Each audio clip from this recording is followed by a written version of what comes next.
My name's Simon Chapman, and I'm a part-time explorer, and we're now on the trail of the snow monkey.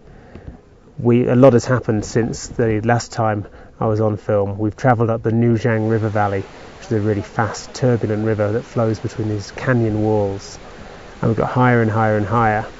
We got slowed a lot because of landslides, and we were trying to get to a valley called Gongshan, where there's a lot of tribal people live, and we thought maybe they could show us where to go in the jungle. But we got to Gongshan, which is the town near the head of the valley, and there were signs up everywhere which said nobody's allowed in Nujiang, not even Chinese people. It wasn't just for foreigners. So we had a hasty replan.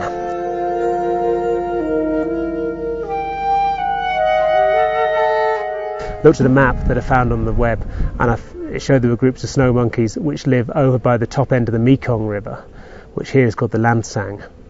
But the thing is, all the rivers run in parallel between these sort of mountain ridges that go like fingers out of the bottom end of Tibet, and to be honest, Tibet is only about 10-20 miles away from here.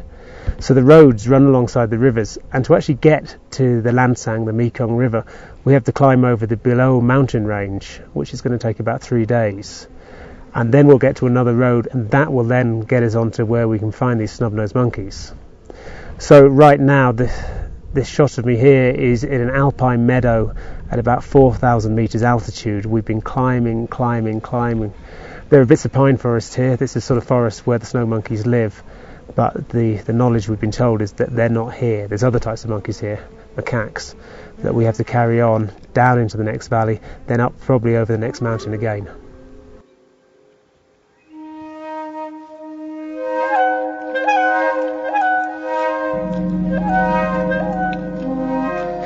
Ian's gone. He had to leave and go back home after the Galagong Mountains, and we picked up a couple of Americans with a small baby. This is meant for a mountain and jungle trip. It's one intrepid baby of 14 months old with an American couple.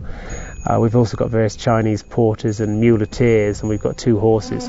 I've got to say the altitude is starting to affect us up here, so it's a blessed relief that we're not carrying our rucksacks.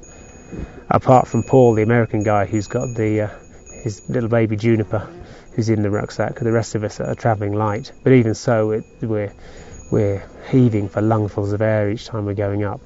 And it's going to get a bit worse because we're still not at the pass.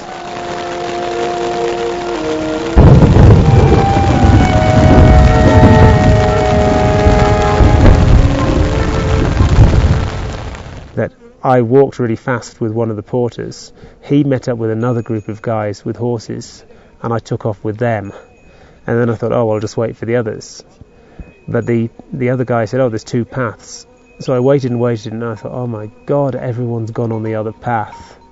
And I got really quite panic-stricken, and I met an old guy with some horses, and he said, no, they're up ahead, which was wrong. So I started running up the trail, and believe me, at 3,000 or 4,000 metres, I couldn't run. I just kept stopping and gulping down lungfuls of air.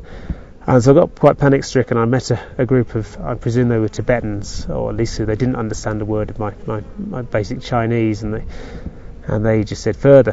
So I ran further, and I found the original guy. He said, no, I think your friends are still down there. So I sat on this alpine meadow for about an hour, scanning around with the binoculars, and luckily I didn't see my friends, I just saw our horses and our muleteer. And I recognised my rucksack on top of the horse. But for about an hour I was fairly panic-stricken. I mean, what do you do? I've got my money on me, my water had run out. I figured I could walk down the mountain, but in which case I've lost my friends and I've lost my rucksack, and what do I do then?